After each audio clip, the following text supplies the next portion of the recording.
자, 첫 번째로 이 책 아세요? 퀀티테이티브 에퀴티 포트폴리오 매니지먼트 세컨드 에디션. 제가 이제 이 킨들 라이브러리, 이게 이제 전자책 라이브러리를 갔는데, 여기 보면, 얘도 있어요. 얘는 뭐냐? 퍼스트 에디션. 요것도 이북으로 샀고, 세컨드 에디션. 얘도 또 이북으로 샀죠, 제가. 네, 그만큼 제가 굉장히 사랑하는 책이라는 뜻입니다. 퍼스트 에디션이 2006년에 나왔고요. 이 세컨드 에디션이 2020년에 나온 책이고, 이 책을 한번 싹 봅시다. 이 책을 제가 언제 읽고 언제 쓰기 시작했냐면, 첫 번째로 읽었던 거는 이제 대학원 때, 금융공학 할 때 이제 퀀트에 대해서 이제 진로를 생각하면서 첫 번째 에디션을 읽었었고, 내용은 많이 다르진 않습니다. 목차를 한번 봅시다. 책이 왜 좋았냐? 제가 본 책 중에 가장 실무와 그 학계와 그 연결고리가 가장 뭐라 그럴까? 밸런스 있게 이어져 있는, 지나치게 학계스럽지도 않고 또 너무 실무에만 가까이 있지도 않은 이론과 실무가 적절하게 조합된 그런 책이라고 생각해서 샀다가 읽어보니까 진짜 그런 책이더라 해가지고 이 책을 제가 횟수로는 한 10번은 넘게 봤고요. 주로 봤던 파트는 이제 챕터 5부터 챕터 9까지는 진짜로 사실은 뿔로 읽은 게 10번이고 중간중간에 한 거기까지만 한 20번은 봤을 수도 있어요. 왜냐면 볼 때마다 또 보고 하고 또 보고 또 까먹어서 또 보고 이렇게 하게 되잖아요, 사람이. 그래서 이제 봤던 책이고, 제가 아마 횟수로는 가장 많이 본 책이 아마 이 책일 것 같습니다. 당연히 원문으로 봤고요. 번역본이 아직 없습니다. 안타깝게도 번역본이 아직 없는데 제가 언젠가 번역본을 만들 것이다 라고 벼르고 있죠. 벼르고 있는데 언제 시간이 날지 모르겠어요. 자, 보시면 대충 내용은 이렇습니다. Power of QEPM. 이게 이제 Quantitative Equity Portfolio Management. 퀀트로 주식 포트폴리오 운영하는 방법이라는 것에 대한 내용이고요. 첫 번째 목차에서 주로 나온 거는 장점에 대한 얘기가 좀 많이 나오고, 두 번째는 왜 QEPM을 해야 하나, 이런 거. 그러다 보니까 여기서 나오는 게 알파의 개념에 대해서 얘기를 해요. 우리가 소위 생각하는 알파란 무엇인가? 이거 보시면 알파의 종류가 되게 많죠? 한 개가 아니죠. 다 이유가 있습니다. 우리가 생각하는 알파. 예를 들어, 내 주식 수익률, 내 포트폴리오가 시장이 10% 올랐는데 20%가 올랐다. 그럼 나는 10%의 알파를 낸 건가? 네, 절대 아니죠. 이게 아니라는 것을 설명하는 게 이 챕터입니다.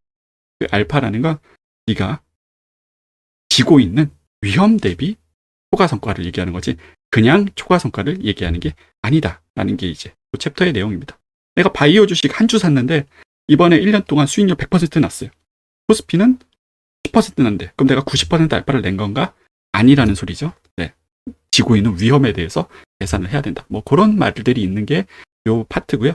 요 파트고, 세븐 테넌트 오브 QEPM을 이제 퀀티테이티브 에퀴티 포트폴리오 매니지먼트를 하려면 가져야 되는 약간 믿음 같은 것들이요.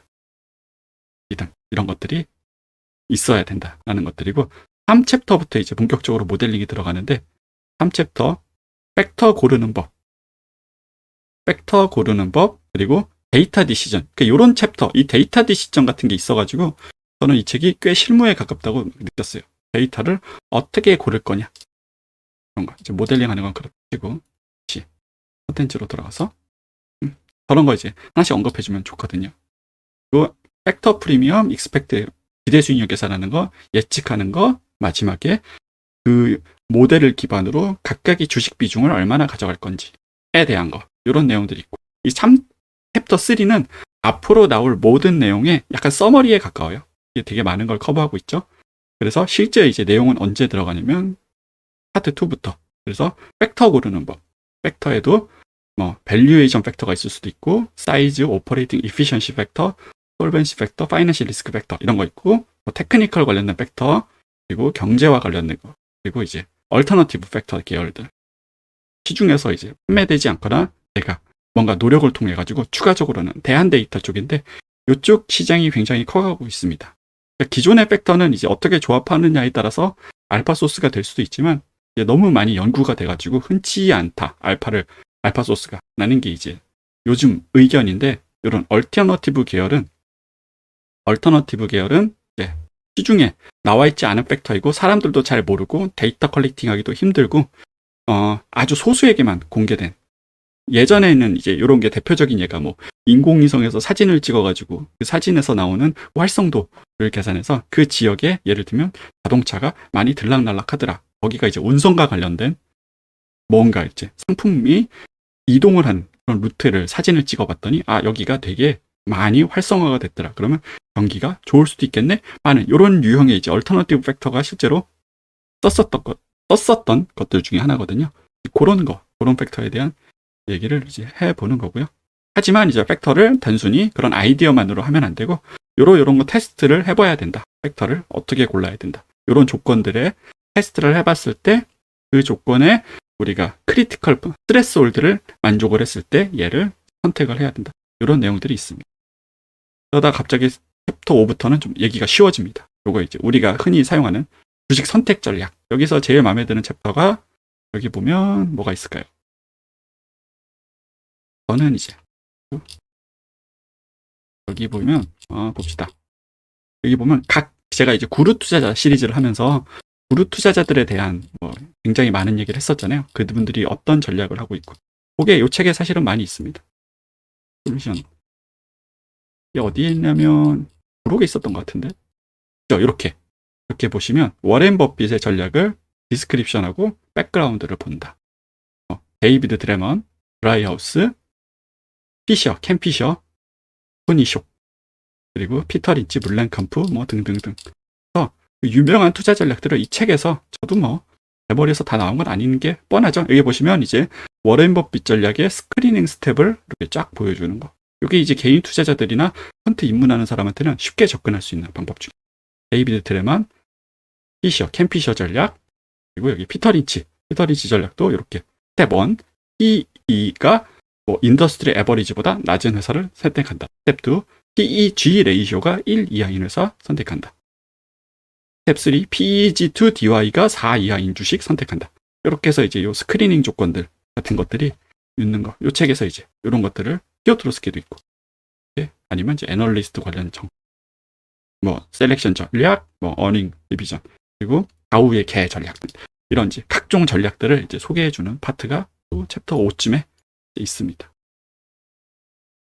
그래서 이 책을 제가 이제 보다 보면 이제 나머지는 여기서부터 조금 전문적이 되는데, 챕터 5부터는 이제 데이터, 실제로 아웃라이어 어떻게 처리할 건지, 그리고 펀더멘털 팩터와 이코노미 팩터 좀 다른데 이걸 어떻게 모델링을 할 건지, 그리고 만들어진 모델링을 가지고 포어캐스팅을 어떻게 할 건지, 그러니까 이제 기대 수익률, 향후 미래 기대 수익률을 어떻게 산출할 건지, 그리고 산출된 기대 수익률을 가지고 포트폴리오 웨이트, 각 주식마다 비중 어떻게 줄 건지, 리밸런싱 어떻게 할 건지, 그러기 위해서 옵티마이저를 써야 된다. 이런 것 내용이 있고요.